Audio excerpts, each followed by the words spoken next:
kalian nggak bisa datang ke sekolah minggu, tapi kalian tetap bisa mengikuti Bible story seperti minggu-minggu seperti biasanya. Nah, kisah sekolah minggu hari ini tetap kita ambil dari Alkitab karena Alkitab ini adalah firman Allah. Jadi cerita yang akan kalian dengar hari ini pun bisa kalian baca di Alkitab dari Lukas 19 ayat 1 sampai 10. Nah, sebelum Kak Pauline lanjut, ada yang ingat nggak kisah minggu lalu? Betul, tentang Bartimeus. Kita belajar Bartimeus yang buta itu sangat berharap dan minta kepada Yesus supaya dia bisa disembuhkan. Dan Tuhan Yesus menyembuhkan dia karena imannya. Tapi kita juga belajar tentang Fanny Crosby, seorang yang buta sejak dia bayi. Tetapi walaupun dia berdoa, Tuhan tidak menjawab doanya dengan menyembuhkan dia. Tapi Tuhan memakai dia untuk memuliakan Tuhan. Nah, pada saat-saat sekarang ini kita juga sedang menghadapi virus ya, yang kalian semua pasti juga sudah tahu namanya COVID-19.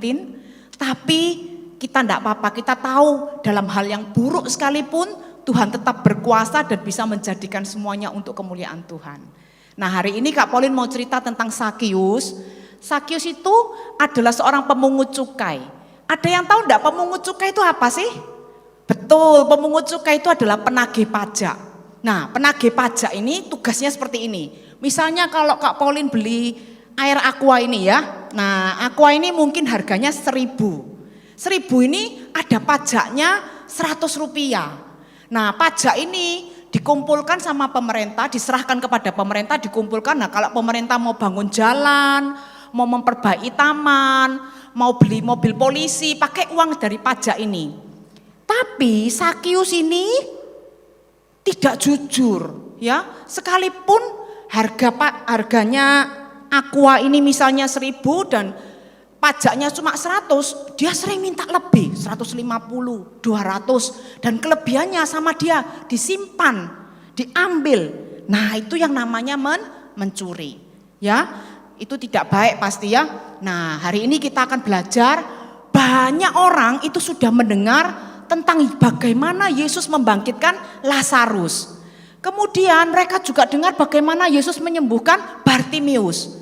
Jadi waktu Yesus akan ke Yerusalem lewat di Yeriko, semua penduduk Yeriko itu senang. Mereka bilang kita harus melihat Yesus, ayo kita harus melihat Yesus. Jadi semua orang itu berkumpul supaya bisa melihat Yesus. Nah, di kota Yeriko ini hidup seorang pemungut cukai yang namanya Sakius. Siapa namanya? Sakius, betul. Nah, Sakius ini kepala pemungut cukai, kata Alkitab. Karena dia kepala pemungut cukai tadi dan dia suka tidak jujur, mengumpulkan pajak yang lebih banyak. Dia jadi orang yang sangat kaya, ya. Nah, walaupun dia kaya, tapi banyak orang tidak suka sama dia. Karena dia suka tidak jujur itu tadi, maksa orang bayar pajak lebih, akhirnya nggak ada orang yang suka. Aku nggak mau berteman sama Sakius, aku nggak mau deket-deket Sakius. Jadi Sakius nggak punya teman, ya dia sering sendirian. Lah pas dia lagi sendirian jalan, dia dengar orang-orang rame nih ngomong nih, Yesus mau datang, Yesus mau datang. Tiba-tiba Sakius teringat, oh Yesus ini yang sangat terkenal itu loh, yang kata teman-temanku dia bisa menyembuhkan teman-teman pemungut cukai ya, seperti Lewi dan sebagainya yang pernah dipanggil Yesus jadi muridnya itu temannya Sakius dulunya. Nah, Lewi kayaknya pernah cerita sama Sakius tentang Yesus. Kalau Yesus itu seorang yang penuh kasih, Yesus itu orang yang penuh kuasa. Jadi Sakius ini pengen tahu orang seperti apa sih Yesus itu sih? Kok sampai banyak orang suka sama Yesus sedangkan aku, tidak ada orang suka sama aku. Akhirnya Sakius pengen lihat ya, tapi waktu dia sampai di jalanan di mana Yesus akan lewat, sudah banyak orang berdiri di sana. Nah, Sakius ini orang badannya pendek ya, karena dia pendek, dia tidak bisa lihat Yesus. Karena itu dia coba nyuruh orang-orang ini minggir gitu ya. Halo, permisi, aku pengen lihat dong. Siapa kamu? Tidak usah, Sakius lagi, tidak boleh kamu, tidak boleh lihat Yesus. Terus dia coba lompat. Nah, orang-orang yang lain, Sakius kamu ngapain sih di sini? Pergi. Tidak ada yang mengizinkan Sakius melihat Yesus. Ya, Sakeus jadi sedih. Tapi dia tidak putus asa karena dia pengen tahu orang seperti apa sih Yesus tuh. Terus dia coba tengok kanan, tengok kiri. Tiba-tiba dia lihat pohon ara. Muncul ide, aku tak coba sih naik ke pohon ara itu, pasti aku bisa lihat Yesus dari sana. Maka Sakeus mulai ya manjat pohon ara. Dan kalian tahu anak-anak, zaman dulu kan orang-orang pakai ini jubah ya. Nah pasti tidak mudah bagi dia untuk naik manjat pohon ara dengan pakai jubah. Mungkin kesangkut-sangkut, terus naiknya sulit gini, banyak orang ngetawain dia. Lihat tuh orang pendek itu mau naik pohon ara mau lihat Yesus. Tapi Sakeus tidak peduli karena dia pengen sekali lihat Yesus. Akhirnya dia sampai di atas pohon ara. Tapi Sakeus tidak bermaksud untuk menyapa Yesus seperti Bartimius. Kalau kita ingat kisah minggu lalu, Bartimius berseru-seru, Tuhan Yesus, anak Daud, tolonglah aku. Kan seperti itu ya. Tapi Sakeus tidak. Dia rencananya cuma duduk diam-diam. Cuma pengen lihat Yesus lewat. Dia tidak mau nyapa Yesus, dia tidak mau manggil Yesus. Tapi yang ajaib, waktu akhirnya Yesus lewat, semua orang berkata, Yesus, Yesus. Sakeus diam di atas, dia tidak mau nyapa. Yang luar biasa, yang ajaib, waktu Yesus lewat di bawah pohon ara itu, Yesus berhenti. Terus Yesus memandang ke atas pohon ara itu. Dan walaupun sebelumnya Yesus tidak pernah kenal sama Sakeus, Yesus bisa tahu namanya Sakeus. Yesus panggil dia, Sakeus, cepat turun. Sebab hari ini aku harus menumpang di rumahmu. Wah, kita baca yuk ayatnya dulu ya dari Lukas 19 ayat 5 sampai ayat yang ke-7 ya. Ayat 5 berkata demikian.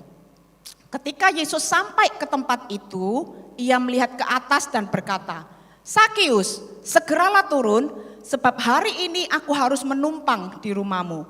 Lalu Sakeus segera turun dan menerima Yesus dengan sukacita. Wah, jadi Sakeus mendengar Yesus panggil dia, Sakeus senang sekali. Ya, Sakeus sangat gembira. Nah, ini gambarnya Yesus dengan Sakeus ya. Walaupun Sakeus tidak memanggil Yesus, tapi Yesus yang memanggil Sakeus. Yesus yang mendatangi Sakeus. Ya, dan walaupun tidak pernah bertemu dengan Sakeus, tapi Yesus tahu namanya Sakeus. Seperti Yesus tahu nama setiap kalian. Ya, ada kalanya kalian sedih, kalian tidak bisa memanggil nama Yesus, tapi Yesus tahu nama kalian dan Dia akan pasti memanggil kalian.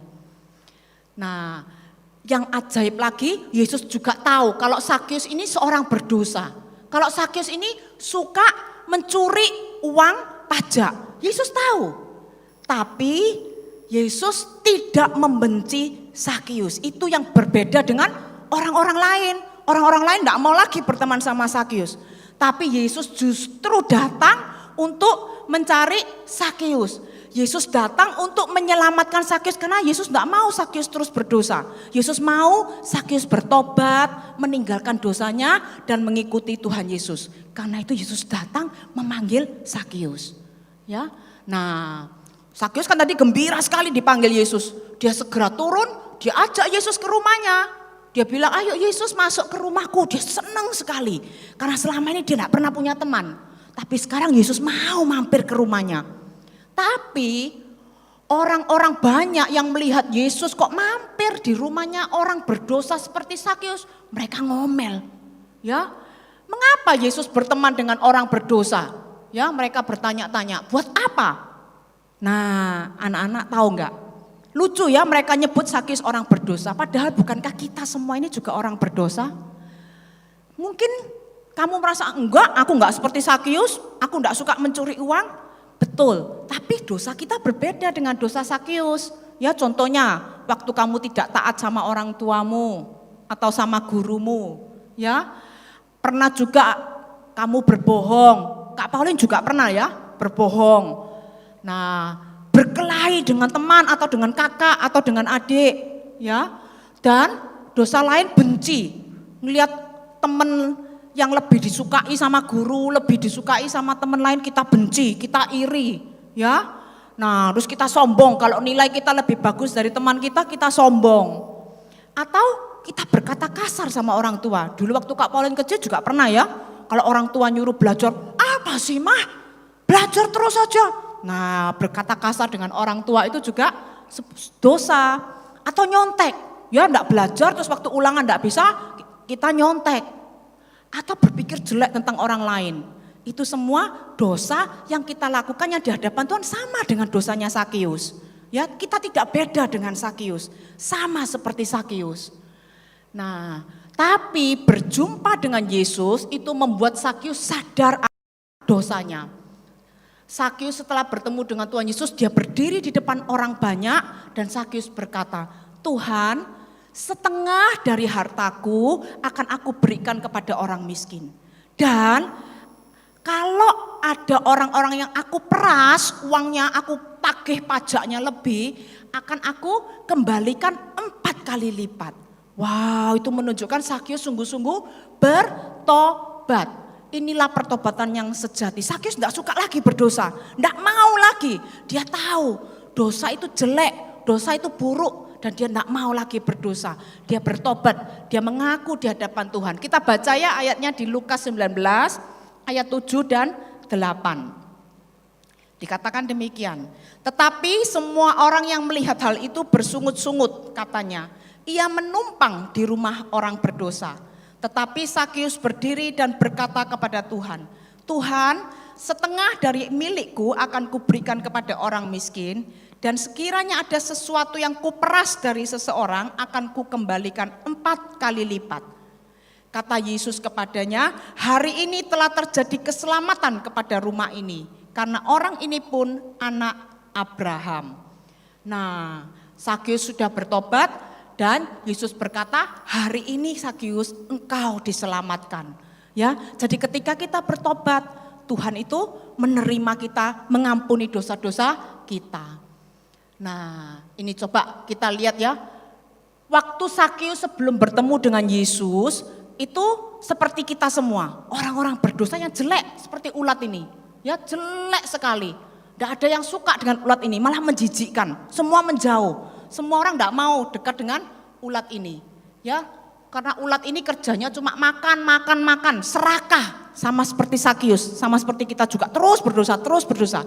Tapi waktu kita bertemu dengan Yesus, ulat itu berubah jadi kupu-kupu.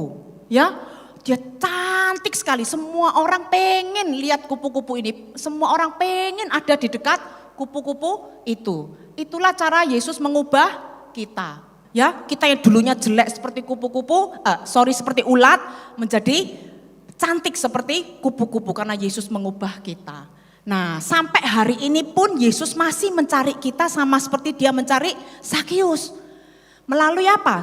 Tuhan sudah tidak ada lagi di dunia ini. Lalu gimana cara Tuhan cari kita semua orang berdosa? Yaitu melalui firman Tuhan yang kita dengar setiap minggu di gereja atau Alkitab yang kita baca setiap hari. Tuhan memanggil kita supaya kita bertobat. Ya, kita lihat kita ini semua jelek seperti Sakius dengan semua dosa-dosa kita. Tapi Yesus datang, Yesus mengasihi kita, dia mau mati buat kita. Dan setelah kita bertobat, Tuhan menjadikan kita ciptaan baru. Tuhan mengubah supaya kita suka menyenangkan hati Tuhan. Ya, itulah cara Tuhan bekerja di dalam kehidupan kita. Nah, ini ada satu ayat dalam 2 Korintus 5 ayat 17 yang berkata, jadi siapa yang percaya kepada Kristus, ia adalah ciptaan baru. Siapa di sini yang percaya kepada Kristus? Ya, sama seperti ya, Kak Pauline juga percaya kepada Kristus. Kita semua dijadikan ciptaan baru oleh Tuhan. Ayo kita semua berdoa, kita bersyukur karena Yesus tidak pernah menolak kita yang jahat dan jelek ini, tapi dia mati mengampuni kita dan membuat kita menjadi ciptaan baru yang tidak lagi suka berdosa tetapi suka menyenangkan hati Tuhan. Mari kita semua berdoa.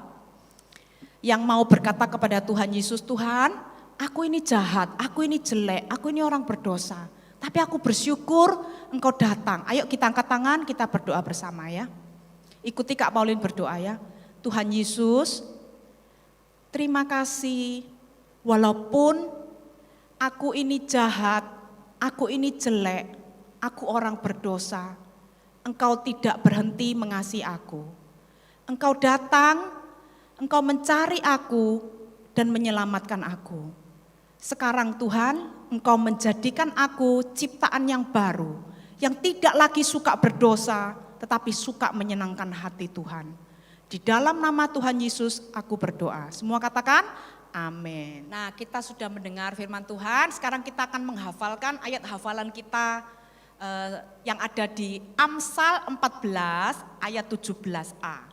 Ada yang ingat ya? Ayo kita hafal bersama ya. 1, 2, 3. Amsal 14 ayat 17a.